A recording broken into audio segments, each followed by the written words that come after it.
کہ ہم جس کا کھاتے ہیں اسی کا گاتے ہیں، کہ ان کا منگتا ہوں جو منگتا نہیں ہونے دیتے، تو جب ہم ان کے منگتے ہیں تو اب غیر مقلدین، وہابی، بد مذہب، دیوبندی، ان لوگ کو دقت ہو گئی، کہا یہ کیسے کہہ رہے ہو کہ ان کا منگتا ہوں ان سے مانگتے ہو، جب اللہ موجود ہے تو تم کسی اور سے کیوں مانگتے ہو؟ اب میرے سیدھے سادے سنی مسلمان بھائی چلے جاتے ہیں جو 40 دن کا چلا لگا کر آ رہے ہیں، ان کو کیا پتا، کہتے ہیں بخاری میں لکھا ہے، ارے تیرے باپ نے بھی کبھی بخاری پڑھی ہے؟ بخاری کی تجھے سائز نہیں پتا کہ امام بخاری کا اصل نام کیا تھا؟ محمد بن اسماعیل بخاری ان کا نام تھا، تو نے کبھی دیکھا نہیں؟ کہتا ہے حدیث نمبر 3435 ہے، کہتا ہے حدیث نمبر 4047 ہے، ارے اس سے پوچھو تو کبھی اس نے کوئی عبارت پڑھی؟ کبھی بنا زیر زبر والی کی عربی اس نے پڑھی؟ اس کو یہ سب نہیں پتا کہ کون سی حدیث ہے، بس وہ رٹ کے آ جاتا ہے کہ حدیث نمبر 4540 ہے، میرا سنی مسلمان سکتے میں آ جاتا ہے، گویا کہ کونے میں چلا جاتا ہے، جناب کتنا بڑا محدث ہے، کتنا بڑا فقیہ اعظم بن گیا ہے، کتنا بڑا حافظ الحدیث ہے، ہم کو تو کچھ آتا ہی نہیں، انسان احساس کمتری کا شکار ہو جاتا ہو۔ تو اے سنی مسلمانوں،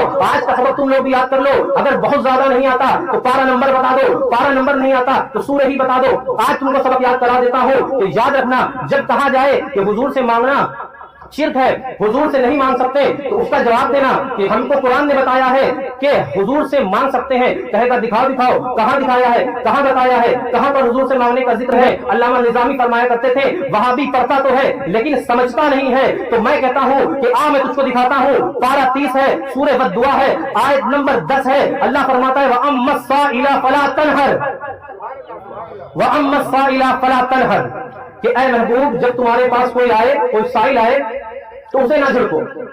اب اردو کو جانتا ہے نا کہ کس طرح سے جھڑکنا کسے کہتے ہیں۔ مثال کے طور پہ آپ کے دروازے پر کوئی بھکاری آ گیا تو آپ اس کو کہیں گے چل چل آگے بڑھ، نہیں ہے نکل جا، اس کو ہی جھڑکنا کہتے ہیں۔ تو حضور سے فرمایا گیا یا اے محبوب آپ ان کو نہ جھڑکیے گا، کہ سائل کہا گیا جب سائل کس کے پاس بھیجا جاتا ہے؟ جو عطا کرنے پر قادر ہو، جس کی جھولیاں بھری ہو، جو عطا کرنے پر جس کے پاس رب کے خزانے ہو، جو اس بات پر قادر ہو کہ ایک آئے تو بھر سکتا ہے، 2 کی جھولی بھر سکتا ہے، 10 کی جھولی بھر سکتا ہے۔ میں نے کہا 10 آئیں گے جھولی بھریں گے حضور، 100 آئیں گے جھولی بھریں گے حضور، 1000 آئیں گے تو جھولی بھریں گے حضور۔ کہنے لگا کہ کیا کہ حضرت کتنے کو دیں گے، کیا ختم نہیں ہوتے خزانہ؟ ہم نے کہا چل امام اہل سنت سے پوچھتے ہیں، کہتے ہیں مانگیں گے مانگے جائیں گے، منہ مانگی پائیں گے، اس سرکار میں نہ لا ہے نہ حاجت اگر کی ہے، یعنی نہ حضور کبھی لا فرماتے ہیں نہ اگر فرماتے ہیں، جتنے آئیں گے لاکھوں آئیں گے کروڑوں آئیں گے ان کو عطا فرمائیں گے۔ کہنے لگا حدیث سے دکھاؤ، اس میں تو صاف صاف لفظ نہیں نا، ارے جاہل جس میں درس نظامی کا دال نہ جانا ہو، اصول الشاشی کا شین نہ جانتا ہو، اس کو کیا معلوم کہ عبارت النفس کیا ہے،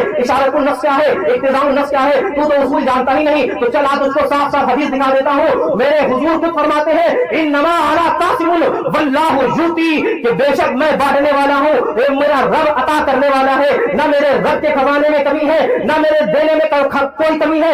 اسی حدیث کی ترجمانی میرے آقا اعلی حضرت امام اہل سنت مجدد دین و ملت پروان شمع رسالت الشاہ امام احمد رضا خان فاضل بریلوی نے اپنے کلام میں فرما دیا کہ واہ کیا جود و کرم ہے، شہ بقا تیرا، نہیں سنتا ہی نہیں مانگنے والا تیرا۔ اللہ اکبر یا رسول اللہ، زندہ باد زندہ باد۔ تو نہیں سنتا ہی نہیں مانگنے والا تیرا۔ تو حضور عطا کرنے پر قادر ہے، دلیلیں بہت ہیں، آسان دلیل اس لیے آپ کو یاد کرا دی۔